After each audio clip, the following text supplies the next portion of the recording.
The winter evening had settled over the high plains like a heavy blanket, cold and quiet.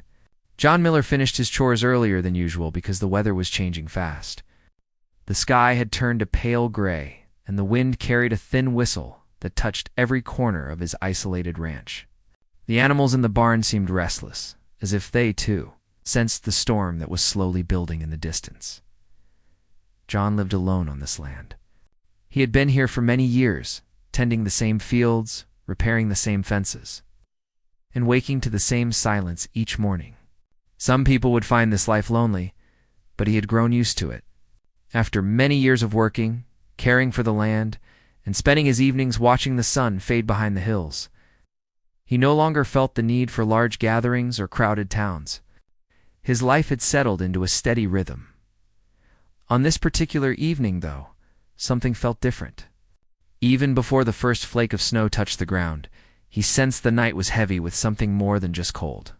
He locked the barn, brushed the snow from his hat, and walked toward his cabin.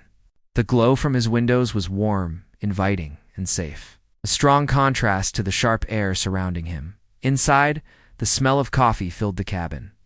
He placed his gloves on the table, stretched his stiff hands, and leaned near the stove to warm his fingers.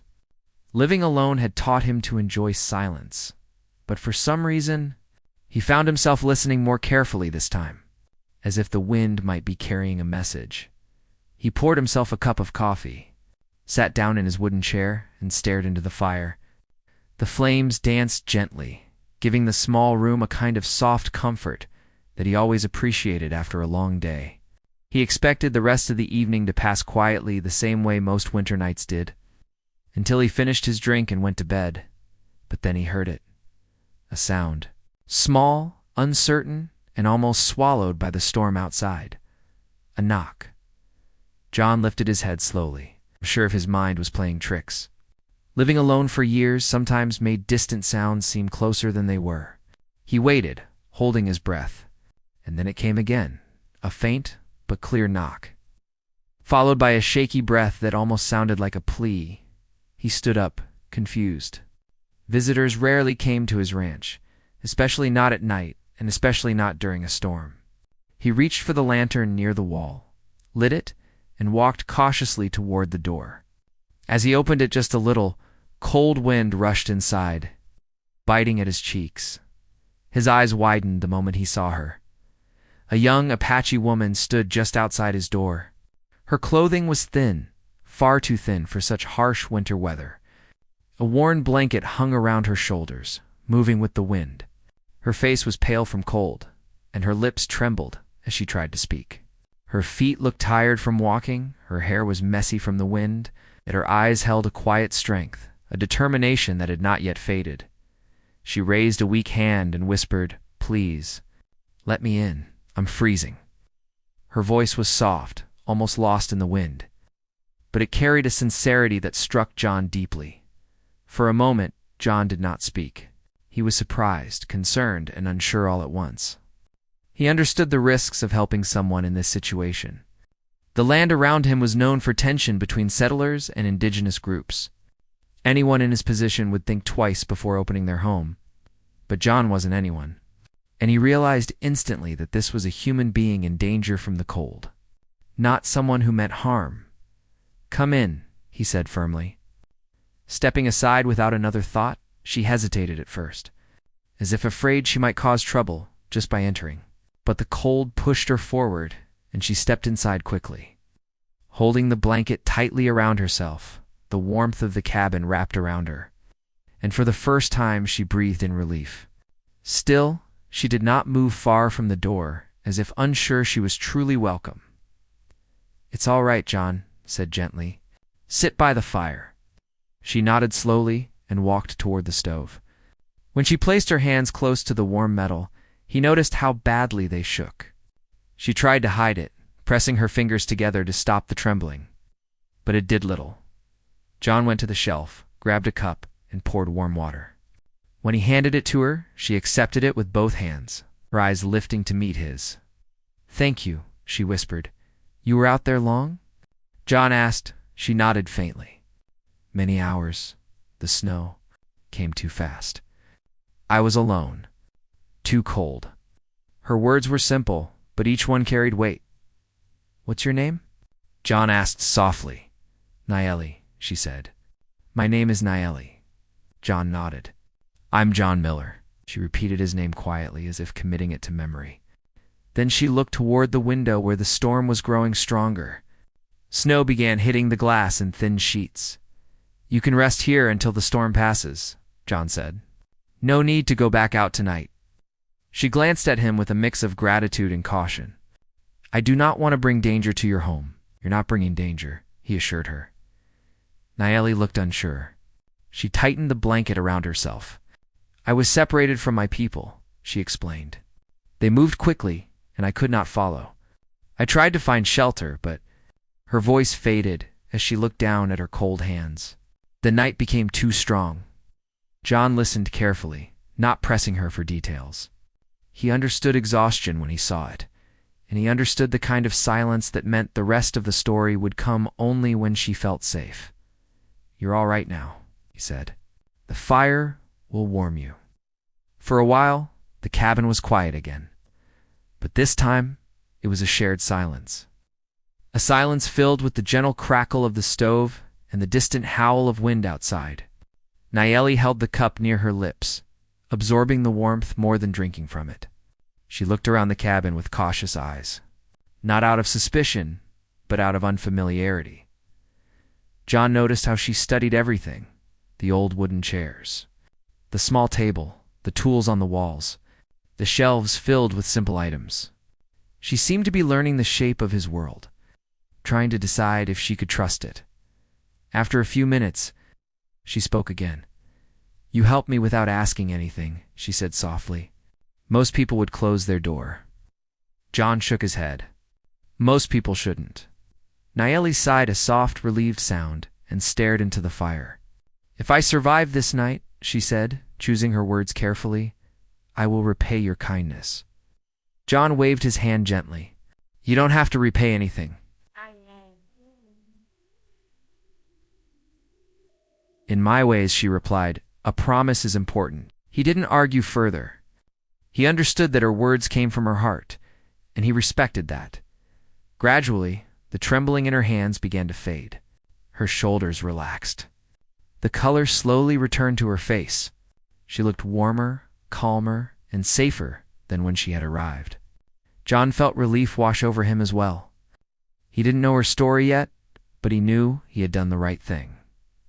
Outside, the wind grew louder. The storm had fully arrived. Snow swirled against the cabin walls like a wild dance. But inside, warmth held the two strangers together, not with words, but with a quiet understanding. John set an extra blanket near her and said, "You can rest in this chair tonight. The fire will stay warm." Nayeli looked at the blanket, then at him. "Thank you, John Miller," she said, her voice steady for the first time. He gave a small nod and sat across from her. Both of them facing the fire, both listening to the storm, both wrapped in a silence that no longer felt lonely by the time her eyes began to close. Her breathing had become calm and peaceful. She rested her head against the back of the chair, still holding the blanket with quiet gratitude, and as the storm raged outside, John realized that this night, which had begun like any ordinary winter evening, had changed the course of his quiet life in a way he never expected. The morning sun had just begun to rise over the snow-covered hills when Nayeli opened her eyes. The storm had passed, leaving the world outside bright and white. Sunlight reflected off the snow, filling the cabin with a soft glow that warmed even the coldest corners. She stretched her tired arms and took a deep breath. For the first time in many nights, she felt safe. The warmth from the fire and the quiet presence of John Miller beside her made her realize just how much she had needed shelter. John was already awake. He had risen early, as he always did, and was preparing breakfast. The aroma of coffee and warm bread filled the cabin, drifting softly through the small space. He moved quietly, not wanting to disturb Nayeli, though she could hear every clink of the utensils and the gentle bubbling of the coffee pot. She sat by the fire, wrapped in the blanket he had given her, and watched him work. His movements were steady, practiced, and sure, the kind of movements someone developed only after years of experience. Good morning. Did you sleep well? Nayeli nodded. Better than I expected. Thank you. John smiled faintly. It's nothing. I just hope you're warm enough. She looked down at the blanket around her shoulders and then at the coat John had prepared for her. The coat was thick, made of sturdy material, and it would protect her against the chill of the early winter. She took it, feeling the weight and comfort of it in her hands. You didn't have to do this, she said softly. I didn't do it for thanks, John replied. You needed help. That's enough. Nayeli's eyes held a quiet determination. I promised you last night. I will not forget your kindness. John raised an eyebrow, unsure how to respond. He was a man of practical thoughts. Promises meant little if unspoken, yet there was something in her eyes, a sincerity that could not be denied. He chose not to argue. Breakfast was simple but filling. Fresh bread, coffee, and a small portion of eggs he had prepared. Nayeli accepted it gratefully, her hands warmed by the food and drink. She ate slowly, mindful of each bite, and John watched her with a quiet curiosity. He could tell she was not accustomed to such comfort, yet she handled it with grace and respect. When breakfast was finished, John gestured toward the small window where the snow still lay thick on the ground. You'll need to be careful if you're heading back, he said. The trails can be slippery, and there are places where the snow covers holes or weak ground. Nayeli nodded, understanding more than he realized. I will be careful, she promised. I have survived worse. But I do not want to leave yet. John looked at her, surprised. You can stay longer if you like. It's your choice. Her eyes softened. Thank you, John, but I must keep moving eventually. My people, they will be worried. They do not know where I am. He nodded, sensing the weight of her responsibility and loyalty to her people. Yet he felt a pang of concern. He had grown accustomed to her presence in the brief time she had been there. Before you leave, he said slowly, there's something I want you to understand. This ranch.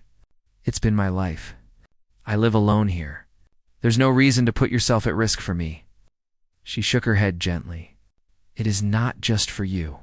I promised. When someone shows kindness without asking for anything in return, we honor that. That is the way of my people. John studied her closely. Her voice was calm, confident, but not demanding. There was a quiet strength in her, something he had seen only in the most steadfast of people. He realized then that her promise was not a casual remark. She truly intended to honor it.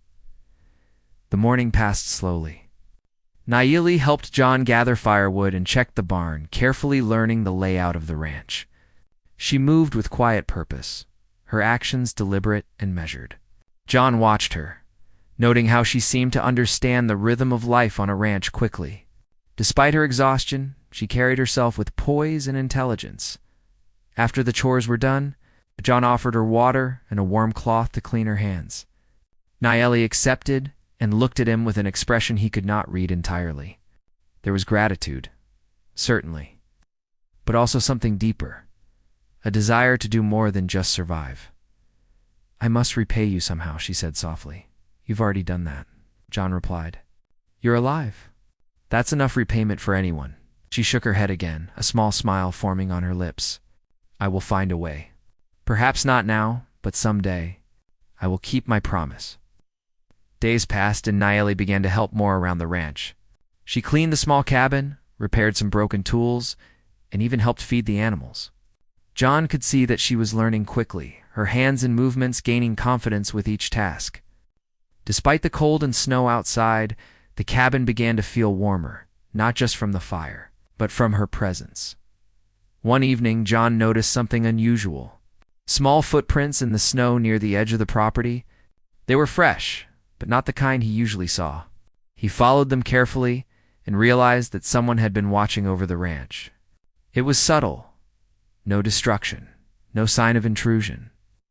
Only evidence of a watchful presence. When Nayeli appeared that evening, she smiled faintly. I promised you, John. I have been keeping watch, making sure no harm comes to your home while I am away. John was taken aback. You didn't have to do that, he said, amazed and touched by her thoughtfulness. I know, she replied softly. But when someone saves your life, it is not something we forget. I could not ignore it. Her words carried a weight he had never expected.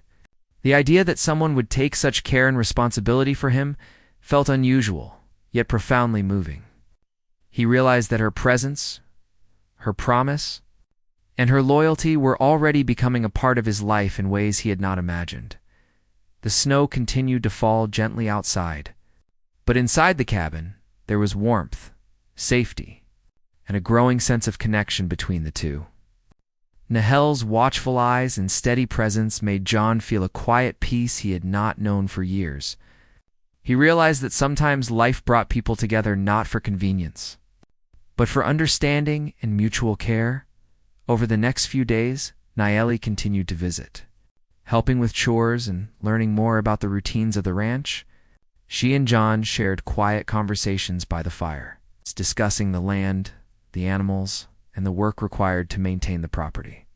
Though she spoke little about her past, each word carried meaning and showed her respect for the life John had built for himself. One afternoon, as the sun reflected off the fresh snow, Nayeli turned to John and said, I have been thinking about what I promised.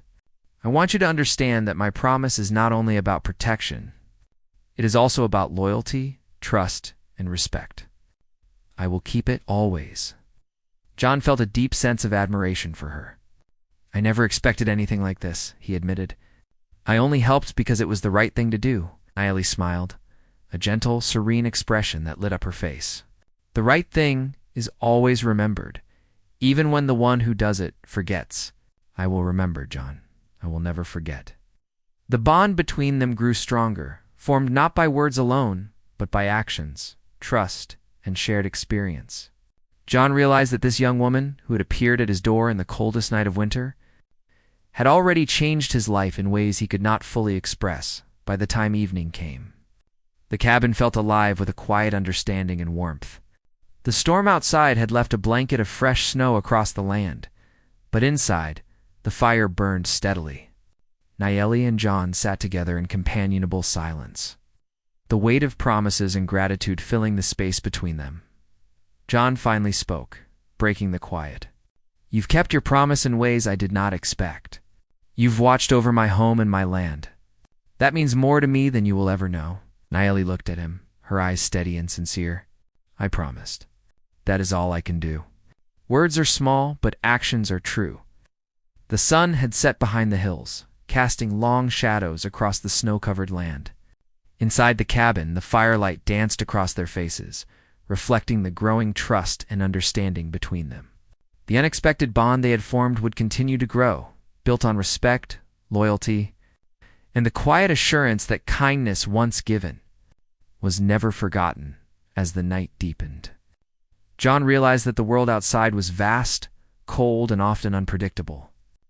Yet inside this small cabin, two people had found warmth, understanding, and the quiet strength that comes from honoring promises, protecting each other, and recognizing the value of trust.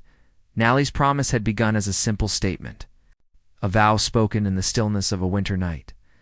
But now, days later, it had become living action, guiding her every step and changing John's life in ways he had never anticipated.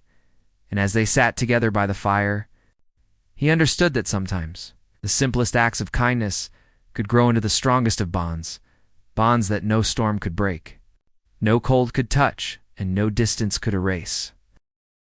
Winter had slowly begun to loosen its grip on the high plains. The snow melted into soft streams, the icy wind softened into gentle breezes, and the sun lingered longer each day over the hills.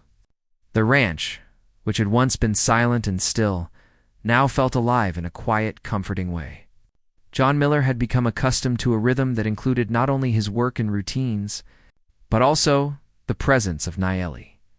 She had continued to visit regularly, her presence no longer a surprise, but an accepted part of the day. Every morning, she would arrive before the sun fully climbed above the horizon, carrying herself with the quiet dignity of someone who had endured hardship and come through it stronger. John watched her work with admiration, She mended fences, fed the animals, and tended the small cabin with an attention to detail that he had rarely seen in anyone. It was not simply helpfulness. It was care, thoughtfulness, and dedication, all rolled into one. One morning, John found her in the barn, carefully brushing down the horses' coats. The sun had just risen, casting a golden light through the open doors and illuminating the snow outside. The warmth of the sun and the calm movements of Nayeli created a scene of quiet beauty. "You've grown very skilled with the animals," John said softly. She looked up, smiling faintly. "They respond well to calm hands. They can sense fear and impatience," I learned quickly. "They remind me of the people I once knew." John nodded, understanding more than she realized. "You have been teaching me more than you know," he said. "Your presence. It changes how I feel about this place. It's no longer just my land. It feels like home." Nayeli paused, studying his face. "I am glad," she said. "I promise to repay you, and I believe that part of my promise is to be here when needed. Not just for protection, but for shared understanding and care." John's expression softened.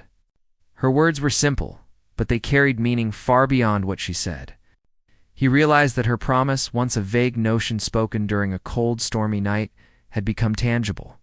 She had shown her loyalty and gratitude in ways that could not be measured in actions, in quiet companionship and in steady support.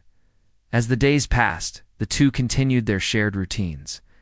John taught Nayeli more about the ranch, how to repair broken tools, how to recognize the subtle signs of animals in the snow, and how to prepare food that would last through the cold nights.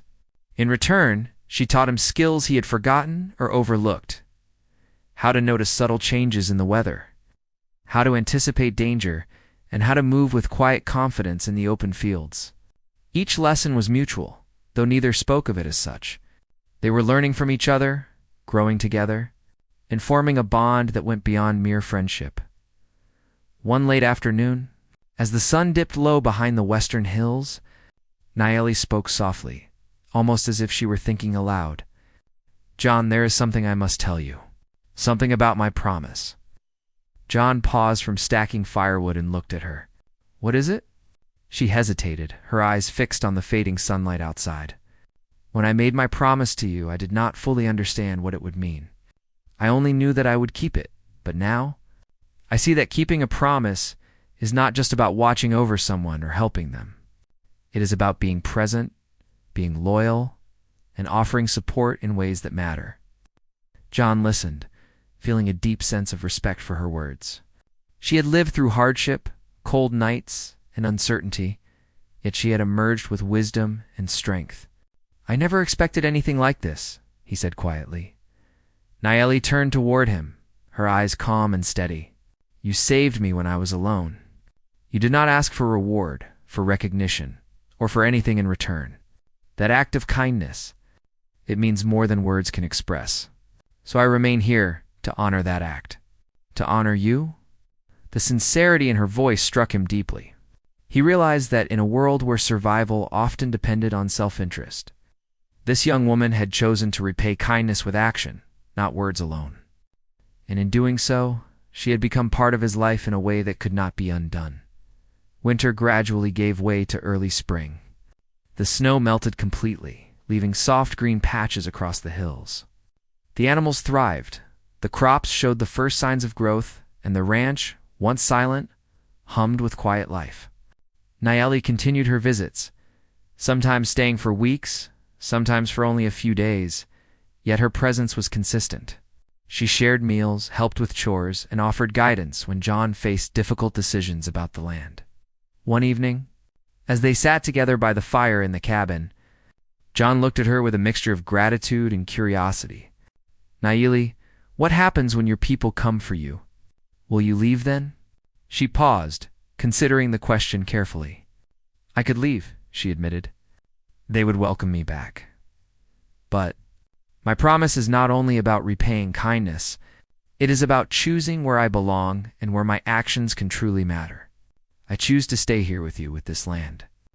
I will not forget what you did for me, and I want to remain where I can continue to honor that." John felt a warmth in his chest he had not known in years. It was more than gratitude or admiration.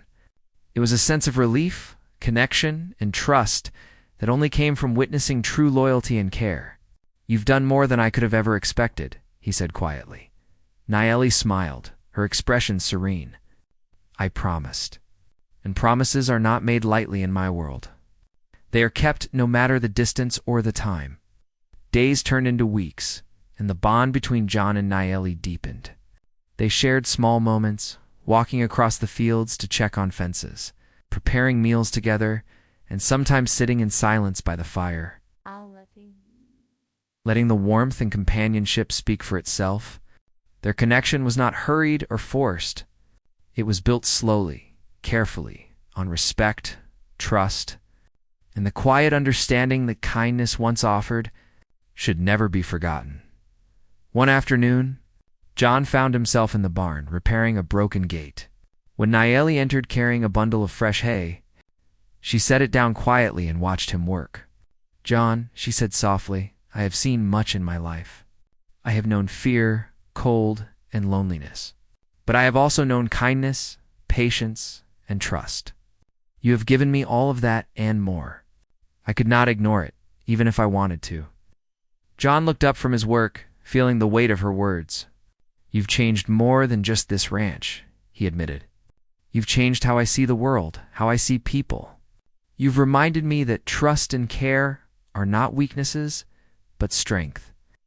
Nayeli nodded, a faint smile crossing her face. "And you have reminded me that kindness, once given, is never wasted. It grows, it continues, and it becomes something greater than both of us. That is why I stay. That is why I remain part of your life." As spring continued to unfold, the ranch thrived under their combined efforts. The animals grew stronger, the land flourished, and the once lonely cabin became a place filled with warmth, laughter, and shared purpose. Nayeli's presence was no longer just a repayment of a promise. It had become a gift, both to John and to the land he had nurtured for so many years. One bright morning, as they walked across the fields checking fences, John realized something profound. The unexpected gift Nayeli had brought into his life was not a material thing. It was loyalty, trust, and the unwavering care of someone who had chosen to honor a promise with action. Her gift was her presence, her dedication, and her willingness to be there in ways that mattered most. They paused at the top of a small hill overlooking the ranch. The sun reflected off the streams that had formed from melted snow, casting sparkling light across the land. John felt a deep sense of peace. "I never expected this," he said quietly, "that someone could come into my life and change it so completely." Nayeli looked at him, her eyes reflecting the sunlight. "I promised," she said softly, "and I keep my promises. That is all I can do. And in keeping them, I have found a place where I belong, not because I must, but because I choose to." John nodded, understanding fully now. He realized that the world outside could be harsh, uncertain, and unforgiving. But within the walls of his cabin, on the land he had worked for years, there was warmth, trust, and the quiet assurance that kindness once given created bonds that could endure anything. The season continued to change, bringing new life to the ranch. Flowers bloomed where the snow had once lain, streams ran clear and steady, and the sun lingered high in the sky longer each day. John and Nayeli continued their shared work, learning from each other, supporting each other, and growing together in ways neither had anticipated. And through it all, Nayeli's promise remained fulfilled, not in words alone, but in action, presence, and dedication. The unexpected gift she had offered was not something to be measured or counted. It was a living testament to the power of kindness, trust, and human connection. John knew, deep in his heart, that the night she had knocked on his door would remain a turning point in his life forever. A night that began with cold, fear, and uncertainty had grown into warmth, companionship, and trust. Nayeli had kept her promise, and in doing so, had given him something far greater than he could have ever imagined: a partner in life, a protector, and a reminder that the smallest acts of kindness could change the course of a life entirely. The sun set over the hills, casting a golden glow across the ranch. Inside the cabin, the fire burned steadily, illuminating the faces of two people who had found each other through chance, courage, and compassion. Outside, the world remained.